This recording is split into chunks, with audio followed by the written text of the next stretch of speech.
जब भी अपने जीवन में कुछ आप बेहतर करने लग जाएंगे, कुछ बड़ा करने लग जाएंगे, आपकी सोच इतनी बड़ी हो जाएगी, तो पहले क्या होगा, जब आप कोई काम प्रारंभ करते हैं तो पहले लोग आपको इग्नोर करेंगे, है ना, पहले इग्नोर करेंगे कि अरे अरे ठीक है। इसके बाद जैसे जैसे आप चीजों को आगे बढ़ाते चले जाएंगे, बीच बीच में आपके ऊपर हंसेंगे भी कि नहीं हो पाएगा, नहीं हो पाएगा। लेकिन जब आपके अंदर एक पोटेंशियल है, आपकी सोच है, आप सत्यनिष्ठ हैं, आप हमेशा दूसरों के लिए समर्पित हैं, दूसरों के लिए काम कर रहे हैं, तो लोग आपके ऊपर हंसेंगे भी। और हंसने के बाद फिर एक समय ऐसा आएगा कि जब देखेंगे कि आपने वो चीजें बना दी, कार्य किया। क्योंकि मैं पिछले 5 सालों से काम कर रहा हूँ और लगातार इतनी बड़ी संख्या में छात्रों को मैंने पढ़ाया है, आज 10 लाख से ज्यादा बच्चे जुड़े हैं। ऐसे ही अभी आप लोगों ने एक मुद्दा सुना होगा और बहुत ही बहुचर्चित मुद्दा है, हमारे बहुत ही जो है लोकप्रिय शिक्षक है खान सर। खान सर के बारे में आप सब लोगों ने सुना होगा और इस दौरान आप लोगों ने देखा होगा कि एक शिक्षक को किस तरीके से ट्रोल किया जा सकता है।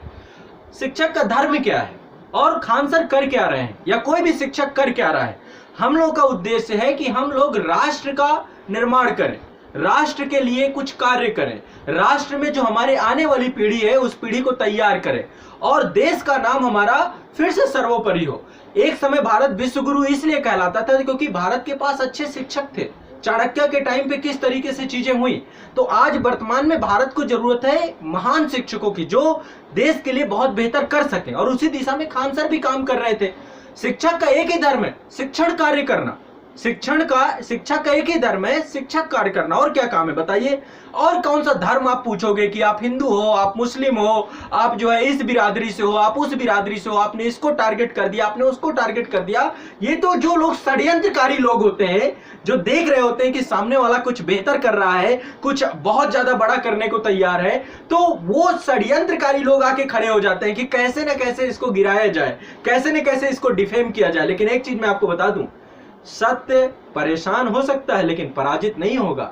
सत्य परेशान होगा, थोड़ा सा परेशानी होगी, लेकिन जब आप अच्छे होते हो, जब आप ईमानदार होते हो, जब आप सत्यनिष्ठ होते हो, तो निश्चित तौर पे लोग आकर के आपको परेशान करेंगे। जो कहते हैं ना कि जो फलदार वृक्ष होता है, फलदार वृक्ष पे ही आप लोग जो है ईंटें मारते हो, कंकड़ मारते हो, पत्थर मारते हो। तो कहीं ना कहीं पे जब ये चीजें होती हैं, तो अभी वर्तमान में आप लोगों ने देखा किस तरीके से एक जो है ऐसे शिक्षक को जिसकी सोच राष्ट्र को लेकर के इतनी अच्छी है, उसको परेशान किया गया, है ना, किस तरीके से ट्रोल किया गया, ट्रेंड किया गया, धर्म को आधार बना दिया गया। अरे हम एक धर्मनिरपेक्ष राष्ट्र में रह रहे हैं भाई, यहाँ पे धर्म कैसे आ गया? अभी मैं आप लोगों को पता है मैं पटना गया था और पटना में हमारी मुलाकात नहीं हो पाई। कारण वही था, आपको पता है कि मेरे भी मल्टीपल शूट थे, सर भी व्यस्त रहते हैं, नहीं तो मुलाकात होती। और वहां पे बच्चों के साथ जब संवाद हुआ था, आप लोग देखेंगे पटना मीटअप पे, तो पहले चर्चा हुई है। और मैंने वहां पे जो है उस धरती पे जो है उन्होंने काम किया है, लगातार काम कर रहे हैं, छात्रों को लेकर इतनी मेहनत परिश्रम कर रहे हैं, तो किसी को इतना ज्यादा परेशान नहीं करना चाहिए और परेशान कर भी नहीं पाएंगे। कैसे परेशान कर पाएंगे? हम लोग तो हर परिस्थिति से गुजरे हुए लोग हैं। और मैं सही बता दूं, जो ईमानदार क्रांतिकारी शिक्षक होते हैं ना, उनको ये सब चीजों का फर्क भी नहीं पड़ता है। उन्हें लगता है कि चलो एक तरफ ये सारी चीजें चलती रहती हैं। मेरे ऊपर भी बहुत सारी चीजें होती हैं। मैं सच बताऊं, आप लोगों को लगता होगा कि सर जो है बचे हुए हैं, ऐसा नहीं है। बट ये है कि मैं चीजों को, बहुत सारी चीजें आप लोगों से साझा नहीं करता, शेयर नहीं करता।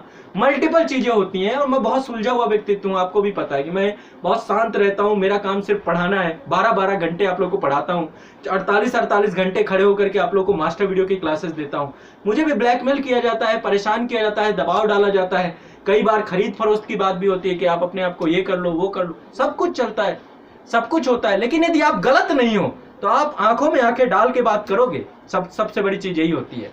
ठीक है, तो वही है, कोई डरने की बात नहीं है। और शिक्षकों में कम से कम इतना है हम लोगों में कि एक दूसरे के साथ खड़े रहेंगे हर परिस्थिति में। कोई दिक्कत और परेशान लेने की जरूरत नहीं है। आप लोगों का सहयोग है। सभी छात्र जिस तरीके से आप लोग आकर के खड़े हो जाते हो, आप लोग आकर के सहयोग करते हो, तो आप लोगों का जो एक सहयोग है, वो सहयोग हम लोगों के लिए सब कुछ है। आप लोग हैं ना हमारे साथ, हमें किससे डरने की बात है ये बताइए? क्यों हम किसी से डरे? कोई आकर के यदि हमें ब्लैकमेल करे, किसी भी तरीके से ब्लैकमेल करे, कैसे हम जो है ब्लैकमेल हो जाएंगे जब हमारे पास इतने जो है आने वाले भविष्य में, और आज तक हमने काम किया है इस चीज को लेकर के। तो खान सर के साथ पूरा देश ऐसे नहीं खड़ा हो गया, सब खड़े हो गए, क्योंकि एक शिक्षक ने काम किया उस लेवल का। जब आप काम करते हैं तो चीजें खड़े हो जाते हैं उस स्तर की। तो वही है कि बस जो है जब चीजें बड़ी होती हैं और जा करके कोई ना कोई लूप होल्स ढूंढे जाते हैं। किसी ने अभी देखो एक छोटी सी वीडियो क्लिपिंग दिखाई गई, उनकी क्लिपिंग दिखा के उसको ये बता रहे हैं कि ये पर्टिकुलर धर्म को टारगेट कर रहे हैं। अरे एक शिक्षक धर्म को टारगेट करेगा? जिसकी सोच राष्ट्रीय हो, जो अपने देश को सर्वोपरि ऊपर उठा के खड़ा करना चाहता हो, वो ऐसी मानसिकता नहीं रखता है। और आप उसका उनके नाम के पीछे पड़ जाओ कि ये नाम, ये हिंदू है, ये मुस्लिम है। कैसे देश में रह रहा है भाई? क्या मतलब है? क्या चीज है फिर? किस तरीके से आप सेकुलर हो गए? समझिए इस बात को। तो कहने का बस तात्पर्य यही है कि सत्य को थोड़ा सा परेशान किया जा सकता है, लेकिन सत्य के साथ खड़े होने वाले बहुजूम बहुत ज्यादा है। महात्मा गांधी जब देश के राष्ट्रीय आंदोलनों का नेतृत्व कर रहे थे तो उनके साथ साधारण अकेले नहीं थे। कितनी बार जेल गए वो, आपको पता है? महात्मा गांधी कितनी बार जेल गए, लेकिन डरे नहीं, क्योंकि उनके पीछे हुजूम था, एक संख्या थी, है ना। कम से कम आज के टाइम पे हम शिक्षकों में इतना है कि हमारे पास हर तरीके से लोग हैं, हर तरीके से सब साथ में खड़े रहने वाले लोग हैं। तो बात वो है, बस गलत नहीं होना चाहिए, और यदि कोई गलत करता है तो उस गलत के खिलाफ हम हमेशा खड़े रहें, ठीक है। गलत वाला व्यक्ति ही दबेगा और क्या करेगा, ठीक है। तो खान सर के सपोर्ट में जो है मेरे जो है मैसेज हुए थे, बातचीत अब ये है कि प्रॉपर एक बार मैं उनसे बैठ के बातचीत करूंगा कि सर टेंशन लेने की जरूरत नहीं है, सब साथ हैं, किसी तरीके से कोई भी दिक्कत है तो उसमें कोई प्रॉब्लम